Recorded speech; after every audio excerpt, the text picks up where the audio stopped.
നമസ്കാരം. അമ്പലപ്പുഴയിലെ UDF സ്വതന്ത്ര സ്ഥാനാർത്ഥി ജി സുധാകരൻ ഉൾപ്പെടെയുള്ള മുതിർന്ന നേതാക്കൾക്കെതിരെ രൂക്ഷ വിമർശനവുമായി MM മണി. മരിക്കുവോളം പാർട്ടിക്കൊരാളെ ചുമക്കേണ്ട ആവശ്യമില്ലെന്ന് MM മണി പറഞ്ഞു.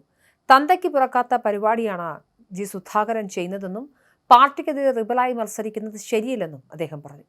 എന്ത് സംഭവിച്ചാലും MM മണി ഇത് ചെയ്യില്ലെന്നും അദ്ദേഹം കൂട്ടിച്ചേർത്തു. ജി സുധാകരൻ നല്ല പ്രവർത്തകനും നേതാവുമായിരുന്നുവെന്നും MM മണി പറഞ്ഞു. തനിക്ക് ആരോഗ്യ പ്രശ്നങ്ങളൊന്നുമില്ലെന്നും ആകെ ഷുഗർ മാത്രമാണുള്ളതെന്നും അദ്ദേഹം കൂട്ടിച്ചേർത്തു. ഇപ്പോഴും യുവാവിന്റെ മനസ്സാണ്. അടിച്ചാൽ തിരിച്ചടിക്കും. അടി കിട്ടിയിട്ട് പ്രതിഷേധിച്ചിട്ട് കാര്യമില്ല. വിവാദങ്ങളിൽ നിന്നാണ് ഇന്നത്തെ MM മണി ഉയർന്നു വന്നത്. കേസ് വന്നാൽ നേരിടും, പോടാ പുല്ലേ എന്ന് പറയുമെന്നാണ് MM മണി പറഞ്ഞത്. 5 വർഷം കഴിയുമ്പോൾ തനിക്ക് 87 വയസ്സാകുമെന്നും അന്ന് പാർട്ടി പറഞ്ഞാൽ ജീവിച്ചിരിക്കുന്നുണ്ടെങ്കിൽ മത്സരിക്കുന്നതിനെക്കുറിച്ച് ആലോചിക്കുമെന്നും MM മണി കൂട്ടിച്ചേർത്തു.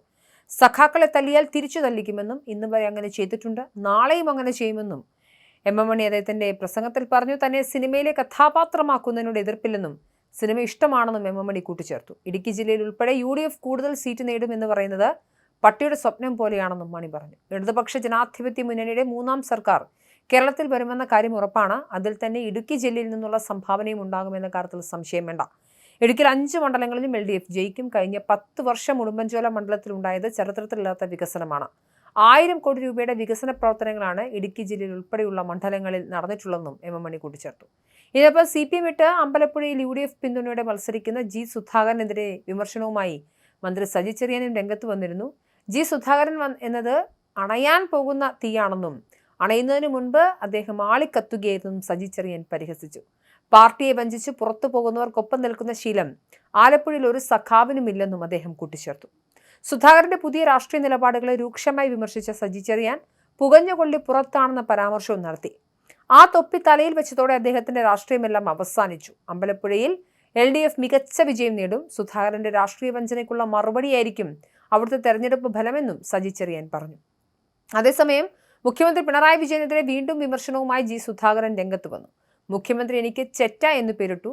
ഇങ്ങനെയുള്ള ആളുകൾ അധികാരത്തിൽ തുടരണോ? ഇക്കാര്യം ജനം ചിന്തിക്കണം. ഭരണഘടനാ സംരക്ഷകനാണ് മുഖ്യമന്ത്രിയെന്നും കേസിന് പോയാൽ പ്രശ്നമാണെന്നും ജി സുധാകരൻ പറഞ്ഞു. ബിഷപ്പിനെ നികൃഷ്ട ജീവിയെന്ന് മുഖ്യമന്ത്രി വിളിച്ചു.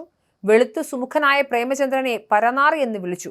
എത്ര പേരെയാണ് പാർട്ടിക്കെതിരാക്കുന്നത്? കോൺഗ്രസുകാർക്ക് ആളെ കൂട്ടിത്തരുന്നുണ്ട്. കോൺഗ്രസിൽ ആൾ കൂടുന്ന നല്ല പ്രവൃത്തി കൊണ്ട് മാത്രമാണ്.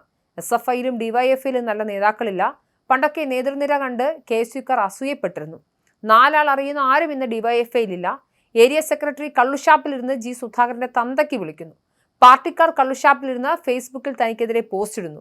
ഭാവിയിൽ ഈ പ്രസ്ഥാനത്തെ നയിക്കാൻ ആളില്ലാതെ വരുമെന്നും കോൺഗ്രസും കമ്മ്യൂണിസ്റ്റ് പാർട്ടിയും ഈ നാടിന് ആവശ്യമാണെന്നും ജി സുധാകരൻ അദ്ദേഹത്തിന്റെ പ്രസ്താവനയിൽ പറഞ്ഞു. എന്തായാലും ജി സുധാകരനെതിരെയുള്ള CPMകാരുടെ പരാമർശങ്ങൾ അതിരുവിടുകയാണ്. MM മണിയുടെ പ്രസ്താവനയോട് ഇതിനോടകം തന്നെ വിമർശനം ഉയർന്നിട്ടുണ്ട്.